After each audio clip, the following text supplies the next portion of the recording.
Spite houses are exactly what they sound like. Homes, or slivers of ones, built by one party, often a sibling or former spouse, as a big middle finger to the other party. Then there are spite walls, which invariably involve very contentious neighbors. In New England, perhaps the granddaddy of spite walls can be found here in Westminster, Massachusetts. 11 feet high. That's a lot of stones and a lot of spite. Where the suburban homes stand today on North Common Road, Edmund Proctor farmed here in 1852. His closest neighbor, Farwell Morse, lived directly across the road and objected to the fact that Proctor, heavens, worked on Sundays, the Lord's Day. Different times. From what I've read, this guy wanted to get this guy to stop working on Sundays because he didn't want to hear him cussing at his oxen while he was working the field. Steve Fredericks and his wife live in the former Farwell Morse house. So, Steve, they definitely were close neighbors, right? So there wasn't much distance between them. No, there wasn't. So Proctor, determined to work and cuss whenever he damn well pleased, built a nearly 12-foot-high wall between him and his neighbor.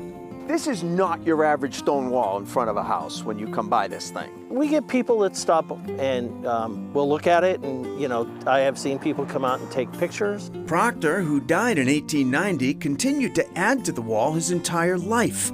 There's no record of if or how his judgy neighbor responded. This was one guy who apparently did not subscribe to the old live and let live. No, not at all. Now to a more positive tradition. Ever hear of the Boston Post cane? The canes were made of ebony, very beautiful canes. In 1909, as a publicity stunt, the Boston Post newspaper began presenting a cane to the oldest resident of every New England city and town. The gold head is different for every town, like ours is presented by the town of Foxborough. Foxborough, Mass. remains one of those communities that still confers the cane on its oldest resident. Solid gold head? Absolutely. Has some nice heft to it? Yeah. No wonder you don't let them keep this anymore. That's right, we can value that. Yes, after the cane went missing some years back, the tradition was, tweaked a bit. Today, when we present the cane, we hold it out and we let them touch it and hold it, but then we yank it back, then we keep it in safekeeping. This is what the recipient, the oldest resident, gets now. Yeah, we let them keep that. After all, it's the thought, not the cane, that counts. We've come across and visited some unique and under-the-radar museums in our travels. And here in Haverhill, Massachusetts, I found a fascinating whole new museum. Well, new to me. It's sort of the history of communication, and we emphasize the letterpress side of it. After spending his working life in the printing business, professor and author Frank Romano created the Museum of Printing in 1978. Over 1 million typographic pieces, everyone donated, everything run by volunteers. A fascinating and detailed sweep of centuries of printing history. Frank, 1776? Yes, and you're holding that in your hand.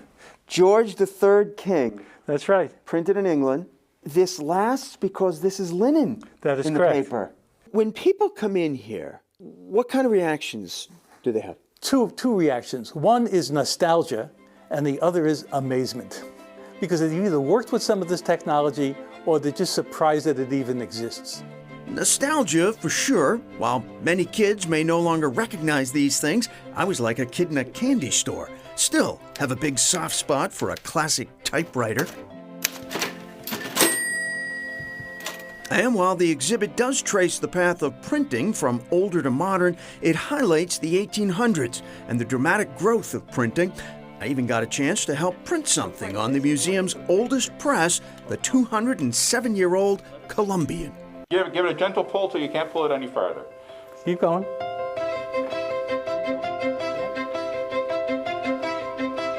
Well, it's not quite the Gutenberg Bible, but for Frank Romano, it's a love of the history, sure, but he also points out the enduring value of print. We are using print as people, because you can save print. It will be there 100 years from now. That digital file on your phone, I don't know where that will be 100 years from now. But whether it's a faded newspaper, an old book, or a more modern digital device, Romano sees a one-word common thread. Type. It's the one thing that unites us all. And like all museums in Massachusetts, the Museum of Printing will not fully reopen until Phase 3 of the state's reopening guidelines. However, Frank Romano says he is at the museum Saturdays, and if curious visitors wander in, the museum will provide face masks and the door will be open until the wider reopening.